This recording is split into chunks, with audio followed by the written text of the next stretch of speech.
Mutations आणि genetic code याचा काय संबंध आहे तो इथे बघणार आहोत. म्युटेशन्स म्हणजे काय ते पहिल्यांदा बघणार आहोत. म्युटेशन्स म्हणजे sudden changes in the DNA sequence, right. जेव्हा डीएनएचा सिक्वेन्स जो असतो तो सडनली जेव्हा त्याच्यामध्ये चेंजेस होतात तेव्हा आपण त्याला म्युटेशन्स असं म्हणतो. आता म्युटेशन्स झाल्यामुळे ऑर्गॅनिझमच्या जिनोटाईप मध्ये बदल झालेला पाहायला मिळतो. ऑर्गॅनिझमचा जिनोटाईप बदलतो बिकॉज ऑफ म्युटेशन्स, राईट. हे जे म्युटेशन्स असतात ते रॉ मटेरियल्स असतात. म्युटेशन्समुळे इव्होल्युशन किंवा उत्क्रांतीला चालना मिळते, कारण म्युटेशन्समुळे इव्होल्युशन झालेलं पाहायला मिळतं. During mutations there is possibility of deletion or addition, right.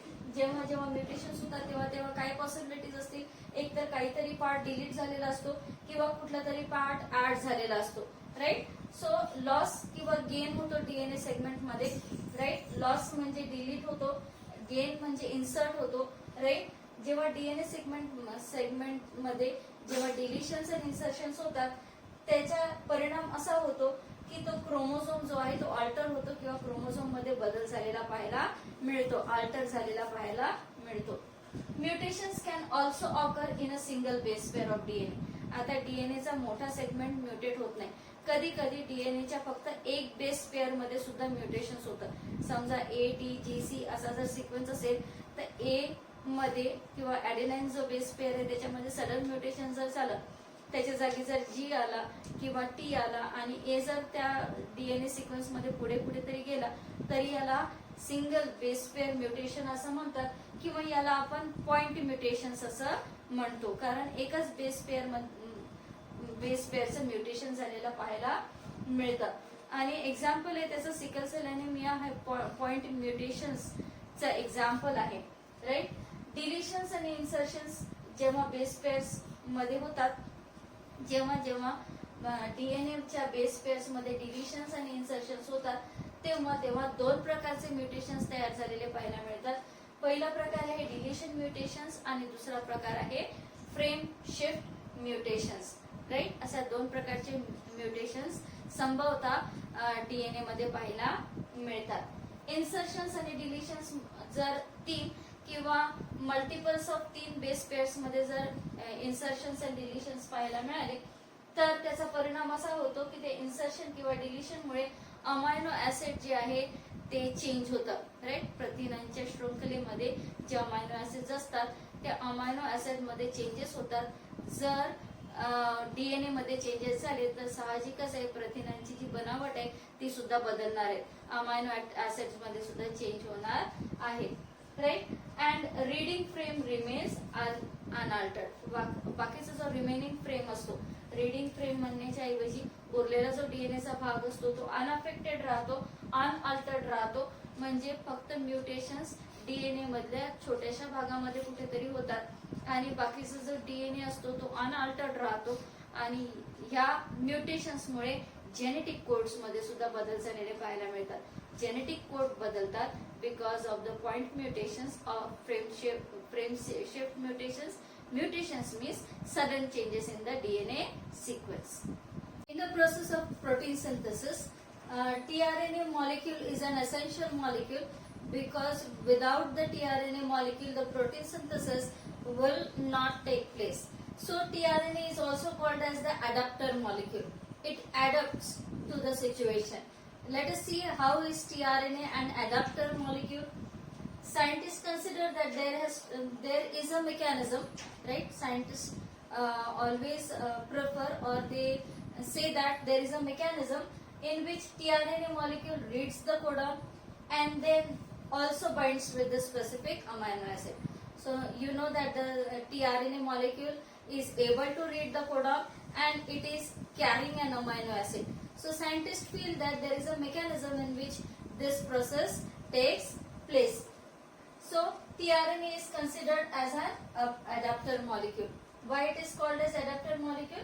As amino acid does not have an ability to read the codon, right? So amino acid itself cannot read the codon, and so the codons cannot come directly to the mRNA. So who has the capacity to read the codon?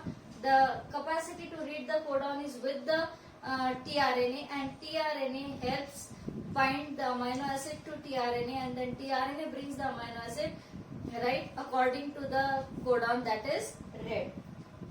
tRNA possesses an anticodon loop that has base pairs complementary to the codons, and it is called as anticodon. So this is an tRNA molecule, right? It is a 2G or you can call it as a two-dimensional figure, right?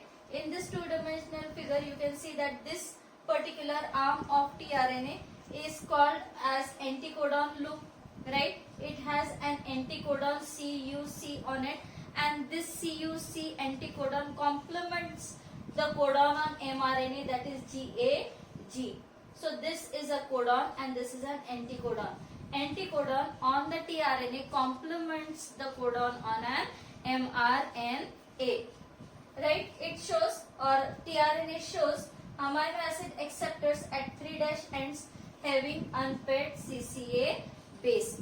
So if you see this particular part of the tRNA, this is the 3' end, and here is a free group which is called as CCA group, right? And this is the free end of the tRNA, which has a amino acid attachment site to which this amino acid gets attached, right? So it is an attachment site. 3' end of the tRNA is an attachment site for the amino acid, right? It is also known as the amino acid binding site. This is where the amino acid gets attached to the tRNA. This is where the anticodon is there on the tRNA, and anticodons are complementary to the codons on the mRNA. For every amino acid there is a specific tRNA. So every amino acid, you know that there are 20 amino acids, and for every amino acid there is a specific type of tRNA molecule. There are no tRNA. So if you talk about the initiation codon, right? It is an AUG codon, and it specifies for the amino acid that is methionine.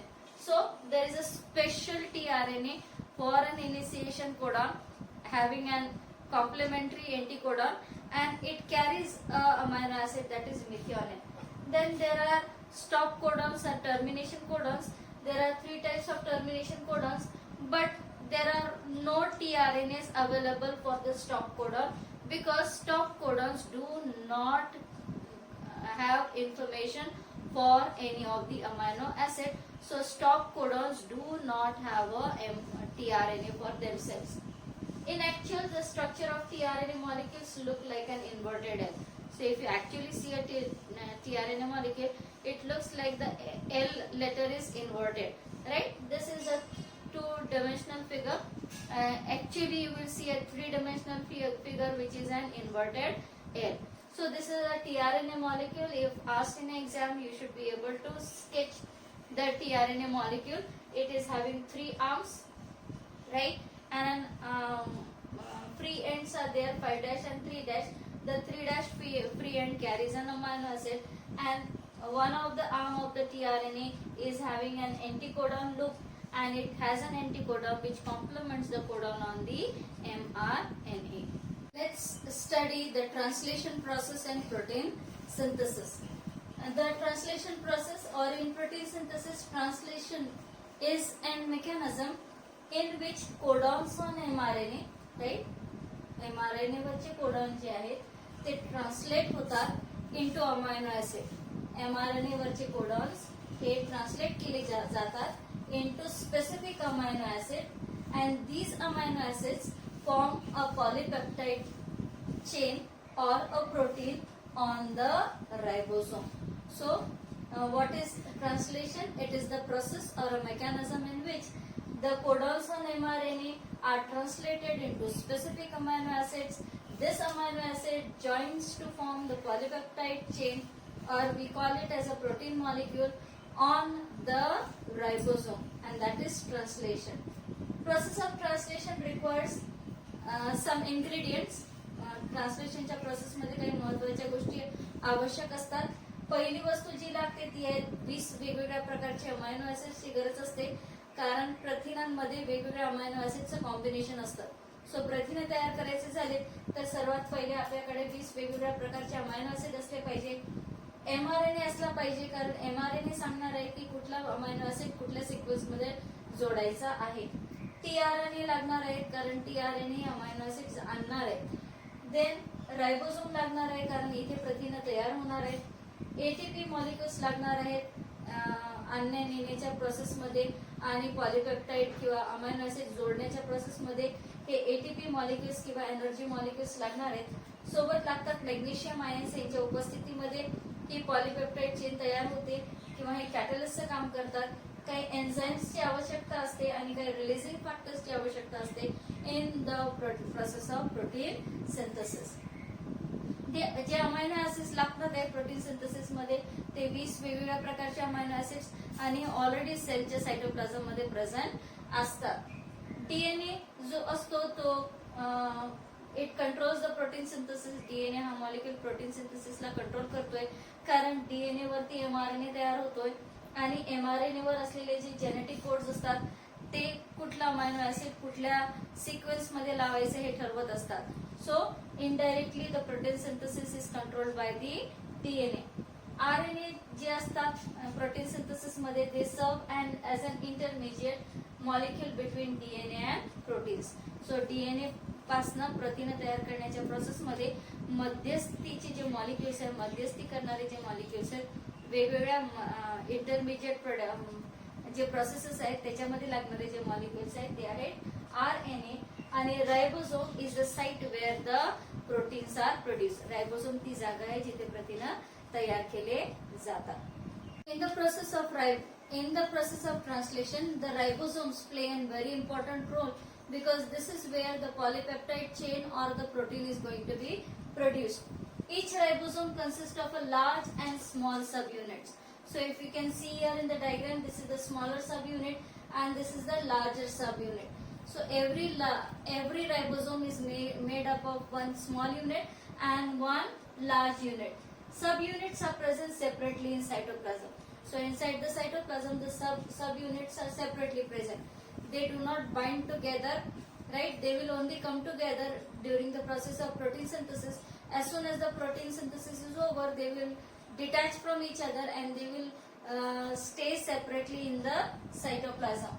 Only during protein synthesis, the two subunits get associated together due to magnesium ions. So when do these two units come together?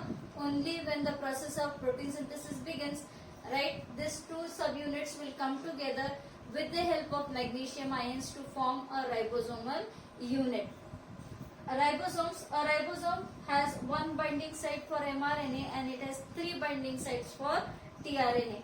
So if you see a ribosome, right, this is an mRNA. So this is an mRNA binding site, and in a ribosome there is only one mRNA binding site. Whereas if you talk about tRNA, inside the ribosomes you will have 3 tRNA binding sites. The first site is called as E site, or it is called as exit site, from where the tRNA will move out, leaving the amino acid behind. The next site is P site. It is called as polypeptidyl site, where the polypeptide chain is going to get produced, or the tRNA with an amino acid is when enters associates the amino acid with the amino acids before, and that is how a polypeptide chain is formed. And A site is the site where amino acid tRNA site, right? It is the site where tRNA enters with an amino acid. So these are the 3 sites which are available for tRNA, whereas for mRNA, a ribosome has a single binding site. Only the first tRNA enters directly into the P site. So the first tRNA, which is called as the start codon, will directly enter into the P site. It will not enter into A site, it will directly enter into the P site. After this tRNA amino acid complex, rest of the tRNAs will enter from A site, but the first tRNA directly enters into the P site or polypeptidyl site.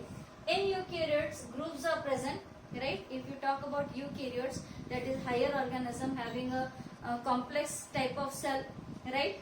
These organisms show the presence of grooves in the ribosome. Ribosome shows grooves or depressions, right? These grooves protect the polypeptide chain from cellular enzyme. So you can see that this is a polypeptide chain being formed, and it is protected by the grooves from the cellular enzymes, as well as these grooves also protect the mRNA from nucleases. The mRNA is also protected with the help of nucleases.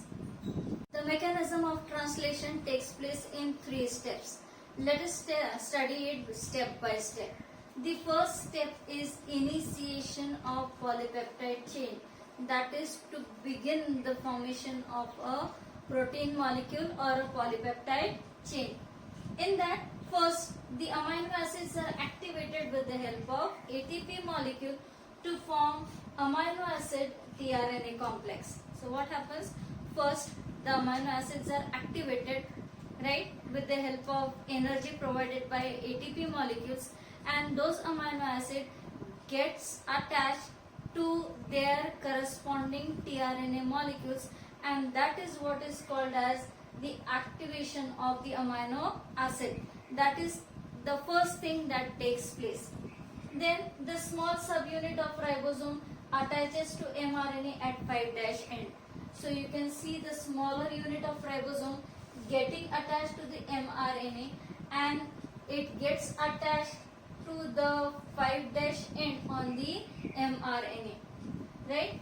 The initiator tRNA binds with the initiation codon AUG by complementary codon UAC. Now you can see the initiation or the first tRNA coming here.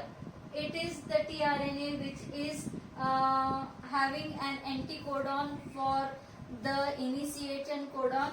We already know that initiation codon is always AUG, and it will have an anticodon that is UAC on it, and this is the first tRNA complex which is coming into, right? It is called as an initiator tRNA, which binds to the initiation codon that is AUG by complementary codon that is UAG, correct? Then the initiator tRNA carries activated amino acid methionine, that is in eukaryotes it is methionine, in prokaryotes it is called as formal methionine, right? So what does this first tRNA bring? Which amino acid does it bring? It brings methionine. If this protein synthesis is taking place in an eukaryotic cell, it will bring formal methionine if this process is taking place in an prokaryotic cell. Now large subunit of ribosome joins with the smaller subunit, and it requires the magnesium ions, right? Now you can see the smaller subunit and the larger subunit approaching. You can see a larger unit binding with the smaller unit, correct?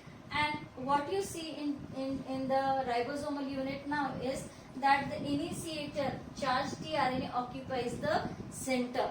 You can see the first tRNA amino acid complex entering the P site. It is leaving behind the first amino acid, that is methionine, which marks the beginning of protein synthesis, whereas you can see that A site of that particular tRNA binding site is vacant, right? Next time a tRNA will enter, it will enter first to A site, then it will shift to P site, and then it will go out to the E site. Let's see the second step of the protein synthesis or the process of translation, in which we are going to study the elongation of polypeptide chain. Elongation means adding of amino acid to make a long chain, right? So during this process, activated amino acids are added one by one to the first amino acid, that is methionine. So remember, this was the first amino acid methionine, right? This is the first amino acid methionine, and the activated tRNA amino acid complex entered directly into the P site, and after this methionine was left out, right, the other amino acids get added to it simultaneously or one after the other, and that is what is called as elongation process. Addition of amino acid takes place in 3 steps. Now this amino acid addition takes place in 3 steps. The first step is codon recognition, right? The first step is codon recognition, in which amino acid tRNA, that is a tRNA having the amino acid, enters the ribosome at A site, right? It binds the anticodon of it, it will enter the next tRNA amino acid complex, will enter into the A site, it will bind to the codon on to the mRNA with its complementary anticodon, right, by hydrogen bonds, right? The second step is amino acid on the first initiator tRNA at P site and amino acid on tRNA at A site join to form a polypeptide bond. So if you see the second step, the first amino acid and the second amino acid, this is the first amino acid methionine and the second amino acid brought in by the tRNA, right? They get bonded to each other by a peptidyl bond, correct? So the enzyme ribozyme is act as a catalyst at this time and the first tRNA at P site is kicked off, right? So when the second tRNA enters, the first the amino acid of the second tRNA gets attached to the amino acid of the first tRNA, and this first tRNA moves on to the E site and it is kicked out of that ribosome. Let's see the third step in the process of elongation of a polypeptide chain, in which a tRNA molecule after entering an A site will move to the P site and the tRNA which is on P site will move on to the E site and thus get released out of the ribosomal unit. At the same time, the amino acids are going to get binded to each other with a peptide bond. So translocation is the process in which the tRNA at A site moves to the P site, A site moves to the P site along with dipeptides, that is the amino acids, right? And this is called as translocation. In translocation, both subunits of ribosome along with tRNA move forward on the mRNA. So if this is an mRNA, the ribosome and its unit all will move along the mRNA in the forward direction. So the ribosome will, along with its subunit, will move on the mRNA along with the tRNAs, right? The tRNA carrying dipeptide at A site moves to the P site. So A site is vacant, where next tRNA with charged amino acid enters. So as this tRNA has moved to E site, the next tRNA from A site will move to the P site. This A site becomes vacant and it will receive the next tRNA with a charged amino acid. This process goes on, right, till the ribosome encounters a termination codon, right? Till then what will happen? The amino acid will get attached to another amino acid and a long polypeptide chain will be formed. The ribosomal unit moves on the mRNA, remember that. Let's talk about the last step in the process of translation in protein synthesis, and it is termination and release of a polypeptide chain, where the polypeptide chain is fully formed and it is ready to be released, or it is ready to be released from that ribosome. At the end of mRNA, there is a stop codon. That is, there are 3 types of stop codon. Either the stop codon is UAA, or the stop codon is UAG, or the stop codon is UGA. So whenever a ribosome encounters a stop codon, what happens is the stop codon is recognized by the ribosome in the A site. That stop codon is not read and it is not binded, or it does not lead to the binding of the tRNA. So as soon as the stop codon comes here in the A site, the ribosome is unable to read the codon, the tRNA is unable to bind to that particular region, and the release factor binds. So instead of tRNA binding at the A site, so if there is a stop codon here, right, if there is a stop codon here, so there is no tRNA which will bind here. So what will bind here is a releasing factor, and thereby it will terminate the process of translocation. So the translocation process or the translation process gets terminated over here because the stop codon is not read and it is not added with tRNA. No new amino acid gets added. instead of an amino acid getting added, there is a releasing factor which gets added, which terminates the process of the translation. The polypeptide chain is released in the cytoplasm. So you can see a polypeptide chain is released into the cytoplasm. The two subunits dissociate, they separate from each other, releasing the tRNA. The last tRNA is released. So subunits getting separated, releasing the tRNA. The polypeptide chain is released, and the mRNA has additional. If you talk about the mRNA has additional sequences before the 5' end and after the 3' end. Those sequences are called as UTR, and they are present at 5' end and 3' end also, and they are required for effective translation. At the same time, children, the mRNA that is released here is then digested by the nucleases, and thus the process of protein synthesis terminates here.